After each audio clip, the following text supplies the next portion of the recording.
मेरी बहनों, आंसू मत बहाना। तुम्हारे एक एक आंसू पे लोगों का आखिरी कतरा बहा देंगे हम लोग। क्या बात करती है?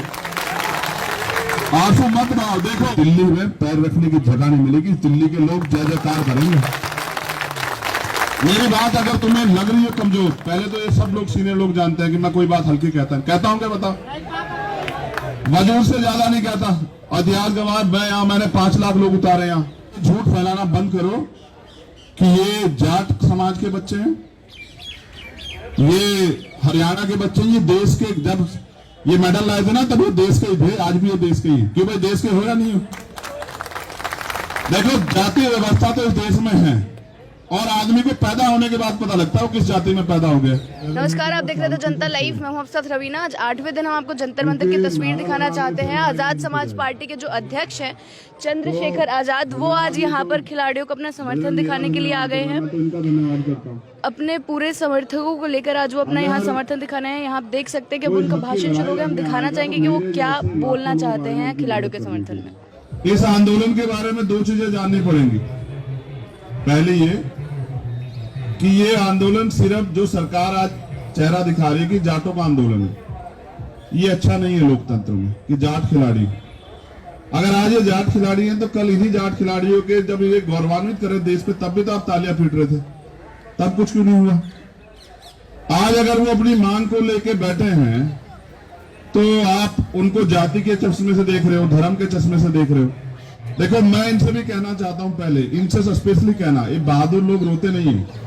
तुम्हारी आंखों के आंसू हमें कमजोर कर रहे हैं। तुम मत रो, तुम आंसू मत बहाओ। तुम्हें क्या लगा था एक बार कह के देखो कि लोग तुम्हारे लिए सड़कों पे आ जाओ, तुम्हें एहसास भी नहीं होगा कि सब लोग सड़कों पे आ जाएंगे। लेकिन वो वीरांगनाएं जो देश के लिए लड़ के आती हैं, एक खिलाड़ी का जीवन समझते हो आप लोग? ये हमारे आम जीवन जैसा नहीं है। पहली बात, इनका कोई व्यक्तिगत जीवन नहीं है। और जब आपको बहुत सारी चीजें खाने पीने का मन होता है, आराम करने का मन होता है, इन सबको त्यागना पड़ता है। एक दिन में थोड़ा बनता खिलाड़ी। उसके लिए उसके परिवार की, उसके क्षेत्र की, उसकी कड़ी मेहनत होती है। धूम तपस्या में तप के आता है वो, तब जाके खिलाड़ी बनता। और आज उन खिलाड़ियों के आंखों में आंसू, ये तो अच्छा नहीं। इनको जीत जाना चाहिए था, लेकिन बुरा यह है कि ताकतवर लोगों को लगता है कि इनको जीतने नहीं देना है। और ये जीत की लड़ाई नहीं है, ये न्याय की लड़ाई। आप महसूस करो क्यों सुप्रीम कोर्ट जाना पड़ा। ये तो काम पुलिस का है ना। अगर किसी के खिलाफ भी कोई शिकायत आती तो पुलिस एफआईआर करेगी ना। अगर नहीं करेगी तो फिर कानून किस लिए?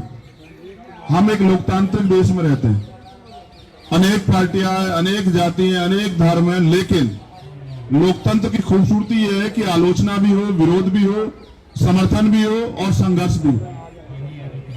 जब वो अच्छा काम कर रहे थे, खिलाड़ियों ने उनका बढ़ चढ़ के समर्थन किया, कभी विरोध नहीं किया। आज जब वो गलत कर रहे हैं तो उनका विरोध हो रहा है।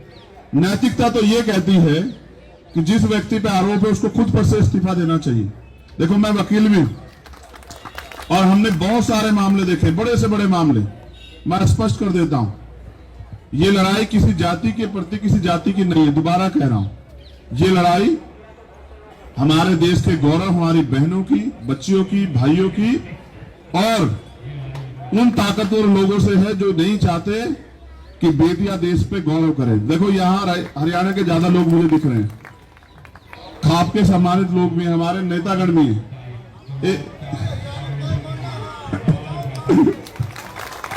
एक दिन वही हरियाणा था जहां बेटियों को इतने अवसर नहीं थे। आज का हरियाणा जहां बेटियों के नाम से हरियाणा की पहचान होती है। मैंने तो देखा, ओलंपिक में बेटियां मेडल लेके आई, सारे बेटे कमजोर पड़ गए, पड़े या नहीं पड़े? तब हम खुश हुए, हमने तालियां बजाई, हम सेल्फी खिंचवाने के लिए घूम रहे थे। और मुझे तो इस देश में इतने मजबूत प्रधानमंत्री मैंने देखा, जो टीम हार भी गई उनको उन्होंने फोन किया कि भाई आप घबराना मत। लेकिन आज पता नहीं, पिछले कुछ समय में परिस्थिति बदली है। आज वो बेटियां यहीं बैठी हैं, उनसे कुछ गज की दूरी पे। आज आवाज नहीं जा रही है, आज आवाज नहीं जा रही है। देखो, पिछले कुछ समय में बहुत कुछ बदला। इस बात पे गहराई से सोचो आप लोग। ये आज की लड़ाई नहीं। जब भी कोई लड़ने के लिए आया, चाहे वो किसान हो, नौजवान हो, कोई भी हो, चाहे किसी जाति का और धर्म का अपने अधिकारों के लिए आया, सरकार ने एजेंडा सेट कर दिया। तभी अब बजरंग के साथ एक अच्छी बात यह है, आप ऐसे फोन करो या ये आपको फोन करे तो ये कहेगा सीधा एकदम छुटते कहेगा राम राम जी। अब इसको कैसे आप एजेंडे में सेट करोगे? आप इसको मुसलमान कहोगे, आप इसको खालिस्तानी कहोगे, आप इसको धर्म विद्रोही कहोगे, आप इसको टेररिस्ट कहोगे, क्या कहोगे? यहां सरकार आके फंस जा रही है, वरना सत्यता ये यहां बैठने नहीं देते। ये तुम दमदार लोग हो भाई। अगर यही मुकदमा किसी गरीब आदमी पे हो गया होता ना, उसके परिवार की खाल खींच के घुस भर देती पुलिस। हमने जिंदगी देखी है, यहाँ 20 साल हो गए मैं काम करते हुए। अगर न्याय सबके लिए समान होता फिर एफआईआर के लिए कोर्ट नहीं जाना पड़ता। देखो ये भी एक सत्य है, जब तक वो फेडरेशन के अध्यक्ष रहेंगे तब तक कुछ भी निष्पक्ष नहीं हो सकता। बिल्कुल ये बिल्कुल सत्य बात है, जब तक वो फेडरेशन के अध्यक्ष है तब तक निष्पक्ष न्याय तो छोड़ दो, न्याय का मात्र होना नहीं, न्याय दिखना भी चाहिए। जब आप उस पद पे बैठे हो तो कहां से न्याय हो जाएगा, और जब आप उस पद की ताकत का दुरुपयोग कर रहे हो तो कहां से न्याय हो जाएगा। मैं तो ये समझ रहा था कि ब्रजभूषण जी अपने आप जो वो इस्तीफा दे देंगे कि भाई पहले निष्पक्ष जांच होने दो। कल से मीडिया ने एक चीज चलाई कि भाई कमेटी की रिपोर्ट भी नहीं पड़ी, वो भी कह रहे हैं कमेटी की रिपोर्ट भी नहीं पड़ी। ओ भैया कमेटी कौन सी है जी? कोई निष्पक्ष कमेटी है? कोई जज साहब उस कमेटी को लीड कर रहे हैं, सरकार के लोग हैं, सरकार के नेता हैं, सरकार से जुड़े लोग हैं। मेरा तो ऐसा मानना है जिनका रोजगार इस सरकार से चल रहा है वो बेचारे क्या निष्पक्ष हो जाएंगे बताओ? अगर कमेटी बनानी है ना तो चीफ जस्टिस साहब बैठे तो हैं, उनके नेतृत्व में बनवा दो, पता लग जाएगा तुम्हें सारी चीज का कैसे जांच होती है। देश के लिए सबसे महत्वपूर्ण बात आज ये है कि देश के जो सुप्रीम कोर्ट के हमारे चीफ जस्टिस हैं उनके वो रीढ़ की हड्डी वाले हैं, और यही सरकार के लिए परेशानी है, यही एकमात्र परेशानी है। देखो मैं तो यहाँ मीडिया के लोग बैठे हैं, एक हमारी बहन उधर खड़ी है प्रज्ञा, मैं तो ये कहना चाहता हूं सुप्रीम कोर्ट के चीफ जस्टिस साहब से भी कि गरीब आदमी सुप्रीम कोर्ट नहीं पहुंच पाता, आपको उसको सरल बनाना चाहिए। 2-3 लाख रुपए नहीं है लोगों के पास कि लोग सुप्रीम कोर्ट आ जाए, जबकि वो न्याय का सबसे बड़ा मंदिर है। अगर कमेटी बनानी है, और ब्रजभूषण सिंह जी भी सुनेंगे मुझे, तो कमेटी बनवा दीजिए ना चीफ जस्टिस साहब के नेतृत्व में, हम भी मान लें। और हम तो क्या कह रहे हैं, हम तो निष्पक्ष जांच की बात कर रहे हैं ना। निष्पक्ष जांच तब होगी जब ब्रजभूषण जी इस्तीफा दे दें। आप मेरी एक बात को गलत साबित कर दो, डिनाई कर दो, अगर यही पोस्टों के एफआईआर किसी और पर हुई होती तो क्या वो आज बाहर घूम रहा होता? क्या बताओ आप सब लोग बता दो। अच्छा देखो एक चीज और सुनो, पिछले कुछ समय से ट्रेंड बदला है। आरोपी के पक्ष में पंचायत होती है, आरोपी के पक्ष में डिबेट होती है, और हमारी सम्मानित मीडिया खड़ी है, ये उसको डिफाइन करने लग जाते हैं बार बार। देखो भक्ति से काम नहीं चलेगा, भक्ति तो आसाराम जी की भी बहुत लोग करते थे नहीं करते हैं? बता दो, उदाहरण बता रहा हूं, 1 मिनट सुन लो, उदाहरण बता रहा हूं आपको। जब तक उन पे कोर्ट का फैसला नहीं आया, जो लोग उनको आराध्य मानते थे उनको पूछते थे, मां पूछते थे नहीं पूछते। जब कोर्ट का फैसला आया तभी तो पता लगा ताकतवर है तो क्या अपराध नहीं कर सकता है? क्या धर्म का चोला उड़ तो अपराध नहीं कर सकता? कर सकता है। हरियाणा के लोग तो राम रहीम जी के गवाह हैं, बताओ। आप इस बात को नोट करो, देखो पैरोल मिलती है, सब कुछ मिलती है, आम आदमी को दिला दो पैरोल। ये क्यों है? ये इसलिए है कि सत्ता पक्ष अपने हिसाब से एजेंडा सेट कर रहा। देखो मैंने 2 उदाहरण इसलिए दिए कि जब आसाराम जी पे अगर कोर्ट ने तय कर दिया और फिर कोर्ट ने सजा की, तो जब आसाराम जी और राम रहीम जी के निर्णय में हमें पता लग सकता है कि कोर्ट सही है, तो ब्रजभूषण जी का फैसला भी कोर्ट में छोड़ दीजिए। आप क्यों डिफाइन करने लगे हैं? उनको गिरफ्तार तो होने दीजिए, सब ताकत कम तो होने दीजिए। जब वो सत्ता में बैठे हैं, ताकत में बैठे, कैसे न्याय हो जाएगा? ऐसे न्याय संभव नहीं। देखो हमें गौरव करना चाहिए कि किस माहौल में हमारी बहनें और हमारे अंतर्राष्ट्रीय खिलाड़ी जिन्होंने देश का प्रतिनिधित्व किया आज वो यहाँ हैं। परसों रात पता लगा साहब बिजली काट दी, पानी काट दिया, गद्दे। चलो चिंता मत करो, देखो मेरे साथ थोड़ा सा ना मैं नया काम अपना कर रहा हूं। बजरंग साक्षी बैठी है हमारी छोटी बहन, अगर ये काम ना होता तो मेरा गद्दा ही गिरवा देता मैं, ठीक है? मैं एक ऐसा आदमी ना, मैं अपनी बहनों के आंसू नहीं देख सकता। लखनऊ में रोई थी हमारी बहनें, मैं 4 दिन तक वहीं उनके साथ ही बैठा रहा, और सरकार को हमने झुका दिया। सरकार को फैसला लेना पड़ा कि नहीं, ये गलत है। तुम्हारे आंसू देखते हैं ना तो कलेजा छलनी हो जाता। मेरी बहनों, आंसू मत बहाना। तुम्हारे एक एक आंसू पे लहू का आखिरी कतरा बहा देंगे हम लोग। क्या बात करती है? आंसू मत बहाओ। देखो, न्याय तब होगा जब वो फेडरेशन के अध्यक्ष पद को, अगर नैतिकता होती छोड़ देते, नैतिकता नहीं, वो कोशिश कर रहे हैं कि बच जाए। अगर अपराध करके बचना चाहोगे तो फिर कैसे चलेगा, कैसे संभव हो पाए? इसलिए देखो, प्रधानमंत्री जी से हमारी कोई लड़ाई नहीं, क्योंकि ये सवाल ये है कि जब आप सबके आंसू पूछ रहे थे, जो हारा जो जीता, जिन्होंने देश को गौरव किया, तो आपकी तरफ से एक आदमी तो आता उनके आंसू पूछने के लिए। और अगर देखो, मैं ये भी कह रहा हूं स्पष्ट, यहां हमारे सभी भाई मौजूद, जाति, धर्म, पार्टी, सब चीजों से ऊपर उठ के, अगर किसी सरकार के अलावा किसी दूसरी पार्टी के लोगों से अपराधी जुड़ा होता तो सरकार के लोग हिला के रख देते सब कुछ। लेकिन बुरा यह है कि सरकार से जुड़े हुए लोगों पे आरोप है। तो आप ये देखो, उनके यहां भी महिला नेता, एक महिला नेता अगर ये कह दे, कहते ना जमीर जिंदा हो तो आदमी इंसाफ की बात कर ले, यही कह दे कि भाई निष्पक्ष जांच हो जाए। बताओ कि दिख नहीं रहा? इतनी बड़ी बड़ी नेता उनकी पार्टियों में है, नहीं दिख रहा है? ये तो कह दो निष्पक्ष जांच करा दो, इसी का दबाव हो जाए। अगर आप सब लोग देशवासी मेरी बात पे गौर करें, अगर अपराधी हमारा है तो हम चुप रहेंगे, अगर अपराधी दूसरी पार्टी का तो हम बोलेंगे। इसको जिंदा रहना कहते हो? ये जिंदा रहना नहीं होता। ये तो मुंह दिखाई की बात हुई। मेरा तो ये मानना है, मैं तो अभी अपील करूंगा अपनी महिला नेताओं से जो तमाम पार्टियों में, आओ ना, बैठो इनके बराबर में। आप किसी भी पार्टी में आओ ना, इनके लिए न्याय की मांग करो। अगर आप जिंदा, फिर आपके उन कुर्सियों पर बैठने का कोई फायदा नहीं है। जिन कुर्सियों पर बैठ के आप महिला सशक्तिकरण की बात कर रही हैं, महिलाओं को न्याय देने की बात कर रही है, महिला सुरक्षा की बात कर रही है, कौन सी सुरक्षा? जिस देश में अंतर्राष्ट्रीय खिलाड़ी सुरक्षित नहीं है, वो बच्चा सुरक्षित नहीं है जो देश को गौरवान्वित करती है, तो कौन सी सुरक्षा की बात कर रहे हैं? इसलिए मेरी मीडिया के माध्यम से अपील है प्राइम मिनिस्टर जी से, वो हम सबके प्राइम मिनिस्टर हैं, वो इनके भी प्राइम मिनिस्टर अंतर्राष्ट्रीय खिलाड़ी है या नहीं है? बताओ तुम्हारे प्राइम मिनिस्टर हैं या नहीं है? इनके माध्यम से हमारी 2-3 अपील ये है। पहला, वो नैतिकता के आधार पर बरगूसन छोड़ दें और जांच होने दें, पहला। दूसरा, कोई भी अगर जांच कमेटी बनानी है न्याय देने के लिए तो वो सुप्रीम कोर्ट की निगरानी में बने। सरकार के लोगों पे कोई भरोसा नहीं, क्योंकि सरकार के लोग तो संरक्षण दे रहे हैं। तीसरा, उनकी गिरफ्तारी होनी चाहिए। पहले उनकी गिरफ्तारी हो, उनकी ताकत कम हो, तब जाके मुझे उम्मीद है कि न्याय सुनिश्चित हो पाएगा।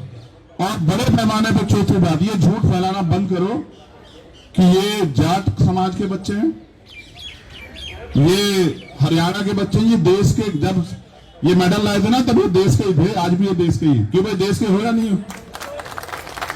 देखो, जातीय व्यवस्था तो इस देश में है, और आदमी को पैदा होने के बाद पता लगता है वो किस जाति में पैदा हो गया। पैदा होने से पहले भी किसी को पता होता है कौन सी जाति में। तो जब तक जातीय व्यवस्था रहेगी तब तक तो ऐसे तो न्याय तो मिलना कहां से खत्म हो जाएगी? ऐसे नहीं खत्म होगी, खत्म करनी पड़ेगी जब अच्छे लोग सोचेंगे इस बारे में भी कि जाति की वजह से कितना नुकसान हो रहा है। चुप हो जाओ। देखो, ये देश के बच्चे हैं, देश की बेटियां हैं, हम सबके भाई हैं, बहन हैं। हम इनके लिए न्याय की लड़ाई को मजबूत करने के लिए हैं। और मेरा जितने भी राजनीतिक दल के लोग हैं उनसे भी अपील है कि जब आप इसके अंदर आ जाओ, इनके प्रेशर के, जहां इनके सम्मान गौरव की लड़ाई चल रही है, तो अपनी पार्टी को वहां छोड़ाओ पीछे।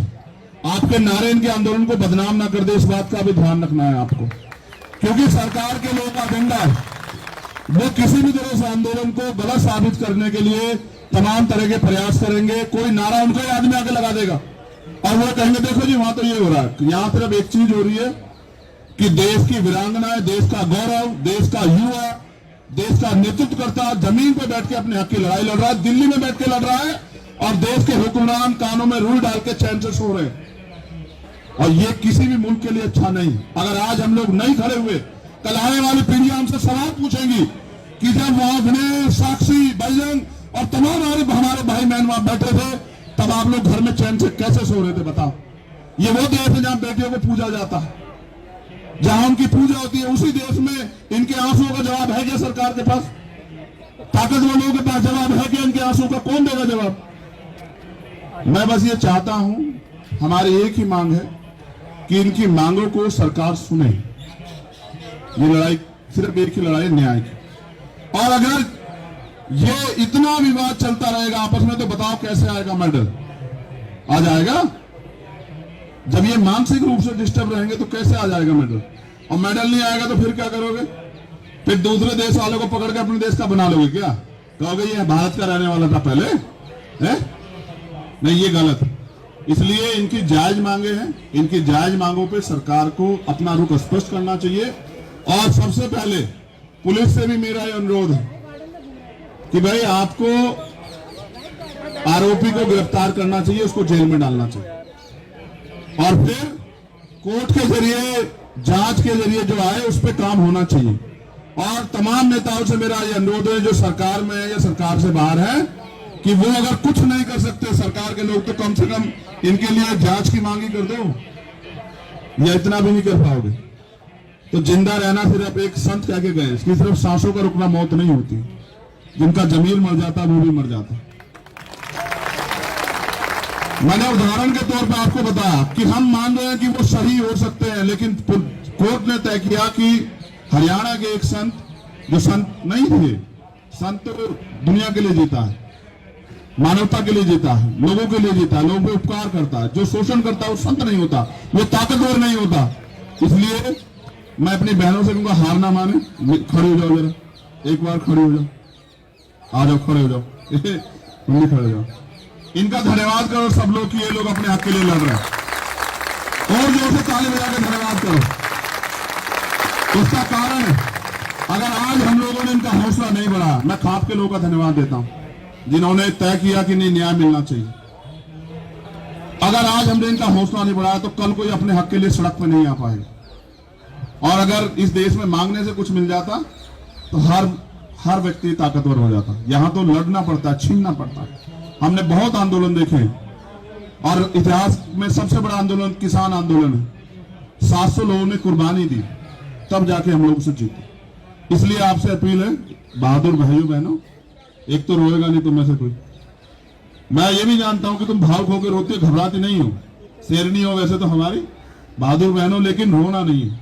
आपके आंसू कमजोर करते हैं। आप देखो ये भावुक लोग हैं, पूछो इनसे, है नहीं है भावुक? ऐसा ना हो तुम्हारे आंसू इस देश में सैलाब ला दें। क्रांति जब जन्म लेती है ना, विद्रोह से जन्म लेती है, देश का इतिहास गवाह है। शहीद आजम सरदार भगत सिंह जब बलिदान दिए 23 साल के थे, तुम तो 23 साल पार हो, तो जानो कि क्रांति जन्म ले रही है, आपके आंसू सैलाब पैदा कर रहे हैं। जिस दिन अजमा के देख लो, तुम्हारा मन हो बस यहां से कहना कि मैं देशवासियों से कहना चाहता हूं या कहना चाहती हूं कि वो आ जाए यहाँ। इस दिल्ली में पैर रखने की जगह नहीं मिलेगी, दिल्ली के लोग जय जयकार करेंगे। मेरी बात अगर तुम्हें लग रही है कमजोर, पहले तो ये सब लोग सीनियर लोग जानते हैं कि मैं कोई बात हल्की कहता हूं क्या बताओ? वजूद से ज्यादा नहीं कहता। इतिहास गवाह, मैंने 5 लाख लोग उतारे यहाँ, सरकार को एक दिन में हमने हिला दिया। देखो मगर ये लड़ाई न्याय की है ना, इसलिए कह रहा हूं। जिस दिन मन करे अजमा के देखना और कह देना एक बात माइक से कि देशवासियों से मेरी अपील है कि हमारे लड़ाई लड़ने आ जाओ। मैं उन खिलाड़ियों से भी कहना चाहता हूं जो घर बैठे हैं, आज इनकी बारी है, कल आपकी भी आ सकती है। फिर क्या करोगे? फिर किसके पास जाओगे? फिर किसको कहोगे? हमारे यहां तो समझाते हैं देसी भाषा में कि एक मुर्गे पे आंच आती है तो दूसरा आराम से दाना खाता है। ना हम मुर्गे हैं ना ये मुर्गे हैं, ये योद्धा है और इनकी लड़ाई लड़ने के लिए हम लोग तैयार। तो आप सबसे अपील है डटे रहिए, और जब आप कहोगे बता देना। तुमसे हार जाएगी सरकार, हमारे जैसे लोगों की तो जरूरत ही नहीं। देख लेना, डटे रहो मैदान में, ठीक है? और जिस दिन प्रशासन के लोगों से, पुलिस के लोग निवेदन है, देखो भाई परसों तो काट वाट दी बिजली यार, देखो हाथ जोड़ कर निवेदन है, हाथ ही जोड़ सकते हैं, कमजोर लोग हैं। आप बिजली पानी मत काटना, आप यहाँ काटोगे हम वहां की कटवा देंगे, मुरादाबाद वाली, मोदी नगर वाली। आप बेहतर जानते हो, बताने की जरूरत नहीं है। यहां हम अगर हमारे भाई बहन तरसेंगे तो बहुत लोग तरसेंगे, वो भी तरसेंगे जिनके घर में पानी मंत्रियों के बहुत बहता है, वहीं से कटवा देंगे मुरादनगर से। हम जानते हैं पानी का इलाज पानी कहां से होता है, तो इसलिए कह रहे हैं कि भाई हम हरियाणा के ईमान हो, बस ये बात जान लो कि अन्याय नहीं होने देंगे अपने बहन भाइयों के साथ। आप लड़ो, पूरा देश आपके साथ है, मुट्ठी भर उन पे मत वो करो। आपके खिलाफ व्हाट्सएप मीडिया में बहुत कुछ चल रहा है, मेरा मानना है जिनके खिलाफ चले वो समझ लो कि वो सही, क्योंकि चलाने वालों को डीपी देख लो आप, इसने तो हटा दी इसको तो पूछा किसने, तो हटा दी। नहीं, वो प्राइम मिनिस्टर हम लोग सम्मान करते हैं, लेकिन उनको भी हमारी भावनाओं का सम्मान करना चाहिए, उनको भी देश की बेटियों का सम्मान करना चाहिए, देश के खिलाड़ियों का सम्मान करना चाहिए, उनको भी इनके आंसू की कदर होनी चाहिए। अगर पगड़ी बंध गई है तो उसकी लाज तो रख लो यार। तो बहुत बहुत धन्यवाद, मैं तो आपका धन्यवाद करता हूं।